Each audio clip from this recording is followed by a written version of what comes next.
ನಾನು ಲೋಕಸಭಾ ಚುನಾವಣೆಗೆ ಸ್ಪರ್ಧೆ ಆಕಾಂಕ್ಷಿಯಲ್ಲ ಅಂತ ಮಾಜಿ ಶಾಸಕ ಲಕ್ಷ್ಮಣ್ ಸವದಿ ಸ್ಪಷ್ಟಪಡಿಸಿದ್ದಾರೆ. ನಾನು ಬೆಳಗಾವಿ ಲೋಕಸಭಾ ಕ್ಷೇತ್ರದ ಅಭ್ಯರ್ಥಿ ಅನ್ನುವಂಥ ಮಾತು ಕೇಳಿಬಂದಿತ್ತು. 4 ತಿಂಗಳ ಹಿಂದೆ ನಮ್ಮ ಪಕ್ಷದ ವರಿಷ್ಠರು ಕೂಡ ಬೆಳಗಾವಿಯಿಂದ ಸ್ಪರ್ಧೆ ಮಾಡೋದಕ್ಕೆ ತಿಳಿಸಿದರು. ಸ್ಪರ್ಧಿಸೋದಾದರೆ ಈಗಿನಿಂದಾನೇ ತಯಾರಿ ಮಾಡಿಕೊಳ್ಳಿ ಅಂತ ಹೇಳಿದರು. ಆದರೆ ನಾನು ಲೋಕಸಭಾ ಟಿಕೆಟ್ ಆಕಾಂಕ್ಷಿ ಅಲ್ಲವೇ ಅಲ್ಲ, ರಾಜ್ಯ ರಾಜಕಾರಣದಲ್ಲೇ ಸ್ಪರ್ಧೆ ಮಾಡೋದಕ್ಕೆ ನಿರ್ಧಾರ ಮಾಡಿದ್ದೀನಿ ಅಂತ ಹೇಳಿದ್ದಾರೆ. ಆದರೆ ಹಾಲಿ ಸಂಸದ ಸುರೇಶ್ ಅಂಗಡಿ ಸ್ಪರ್ಧೆಗೆ ಸ್ಥಳೀಯ ಮುಖಂಡರು ತೀವ್ರ ವಿರೋಧವನ್ನು ವ್ಯಕ್ತಪಡಿಸಿದ್ದಾರೆ. ಹೀಗಾಗಿ ಸುರೇಶ್ ಅಂಗಡಿ ಬದಲು ಲಕ್ಷ್ಮಣ್ ಸವದಿ ಕ್ಯಾಂಡಿಡೇಟ್ ಆಗ್ತಾರಾ? ಈ ಬಗ್ಗೆ ಸವದಿ ಟಿ5ಗೆ ಸ್ಪಷ್ಟನೆಯನ್ನು ಕೂಡ ಕೊಟ್ಟಿದ್ದಾರೆ.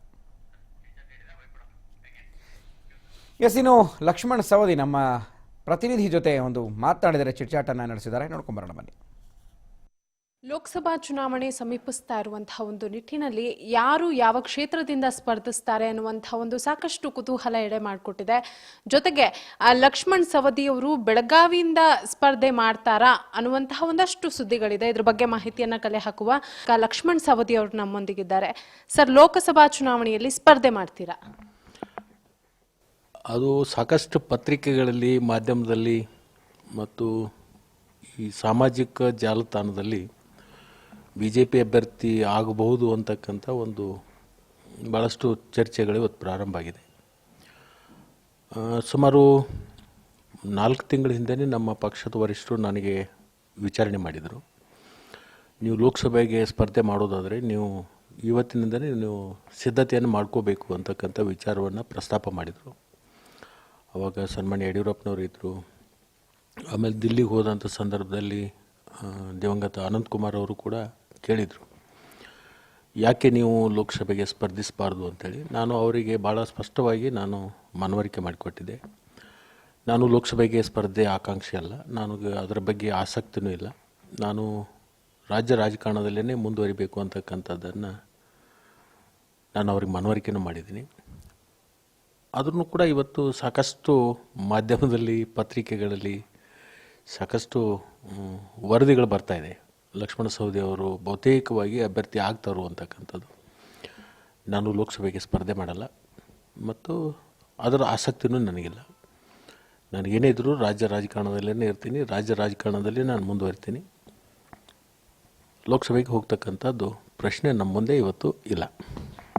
ಸುರೇಶ್ ಅಂಗಡಿ ಅವರು ಅಲ್ಲಿ ಸ್ಪರ್ಧೆ ಮಾಡಲಿಕ್ಕೆ ಒಂದಷ್ಟು ವಿರೋಧ ಇರುವಂತಹ ಒಂದು ನಿಟ್ಟಿನಲ್ಲಿ ನಿಮ್ಮನ್ನ ಕಾಂಟ್ಯಾಕ್ಟ್ ಮಾಡಿದ್ದಾರೆ BJP ನಾಯಕರು ಅನ್ನುವಂಥ ಒಂದು ಮಾಹಿತಿ ಇದೆ. ಯಾಕೆಂತ ಹೇಳಿದ್ರೆ ನೀವು ಸಹ ಲಿಂಗಾಯತ ಸಮುದಾಯದಿಂದ ಬಂದವರು.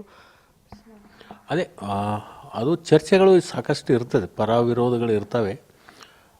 ಕೆಲವೊಬ್ಬರು ಬೇಕು ಬೇಡ ಅಂತಕ್ಕಂಥದ್ದು ಚರ್ಚೆಗಳು ನಡೆದಿರ್ತಕ್ಕಂಥದ್ದು ನಮ್ಮೆಲ್ಲರಿಗೂ ಕೂಡ ಗಮನಕ್ಕೆ ಬಂದಿದೆ. ಅಂತಿಮವಾಗಿ ನಮ್ಮ ಪಕ್ಷದ ವರಿಷ್ಠರು ಏನು ನಿರ್ಣಯಗಳನ್ನು ಮಾಡ್ತಾರೆ, ಯಾರು ಬೆಳಗಾವಿಗೆ ಅಭ್ಯರ್ಥಿಗಳನ್ನು ನಿಲ್ಲಿಸ್ತಾರೆ ಅವರನ್ನು ಗೆಲ್ಲಿಸುವಂಥ ಕೆಲಸವನ್ನು ಮಾಡ್ತೀವಿ. ಬೆಳಗಾವಿ ಜಿಲ್ಲೆಯಲ್ಲಿ 2 ಕ್ಷೇತ್ರ, ಒಂದು ಚಿಕ್ಕೋಡಿ, ಇನ್ನೊಂದು ಬೆಳಗಾವಿ. ಚಿಕ್ಕೋಡಿಯಲ್ಲಿ ಕಾಂಗ್ರೆಸ್ದ ಅಭ್ಯರ್ಥಿಗಳು ಕಳೆದ ಬಾರಿ ಗೆದ್ದಿರ್ತಕ್ಕಂಥದ್ದು. ಈ ಸಾರಿ ಭಾಳಷ್ಟು ಪೂರಕವಾಗಿರ್ತಕ್ಕಂಥ ವಾತಾವರಣ ಇದೆ. ಚಿಕ್ಕೋಡಿ ಭಾಗಕ್ಕೆ ಪ್ರಭಾಕರ್ ಕೋರೆ ಅವರು ಸ್ಪರ್ಧೆ ಮಾಡಬೇಕು ಅಂತೇಳಿ ಒಂದು ಆಲೋಚನೆ ಮಾಡ್ತಾ ಇದ್ದಾರೆ. ಅಣ್ಣಾಸಾಬ್ ಜೊಲ್ಲೆ ಅವರು, ರಮೇಶ್ ಕತ್ತಿ ಅವರು, ಆಮೇಲೆ ಅಮರ್ ಶಿವ್ ಪಾಟೀಲ್ರವರು, ಹೀಗೆ ಒಂದು 4 ಜನ ಅಪೇಕ್ಷಿತರಿದ್ದಾರೆ ನಾವು ಸ್ಪರ್ಧೆ ಮಾಡ್ತೀವಿ ಅಂತೇಳಿ. ಈ ಸರಿ ಚಿಕ್ಕೋಡಿ ಭಾಗದಿಂದ ಭಾರತೀಯ ಜನತಾ ಪಕ್ಷದ ಅಭ್ಯರ್ಥಿ ಗೆಲ್ತಕ್ಕಂಥ ಭಾಳಷ್ಟು ಪೂರಕವಾಗಿರ್ತಕ್ಕಂಥ ವಾತಾವರಣ ಇದೆ. ಬಹುತೇಕ ನಾವೆಲ್ಲರೂ ಕೂಡ ಅಲ್ಲಿ ಶ್ರಮ ವಹಿಸಿದರೆ ಖಂಡಿತವಾಗಿಯೂ ನಾವು ಭಾರತೀಯ ಜನತಾ ಪಕ್ಷದ ಅಭ್ಯರ್ಥಿನ ಗೆಲ್ಲಿಸ್ಬೋದು. ಇದಿಷ್ಟು ಲಕ್ಷ್ಮಣ್ ಸವದಿ ಅವರ ಹೇಳಿಕೆ. ಅಂದರೆ ನಾನು ಲೋಕಸಭಾ ಚುನಾವಣೆಗಿಂತ ರಾಜ್ಯದಿಂದ ಸ್ಪರ್ಧೆ ಮಾಡಲಿಕ್ಕೆ ಇಚ್ಛಿಸ್ತೇನೆ ಅನ್ನುವಂಥ ಒಂದು ಹೇಳಿಕೆಯನ್ನು ಕೊಟ್ಟಿದ್ದಾರೆ.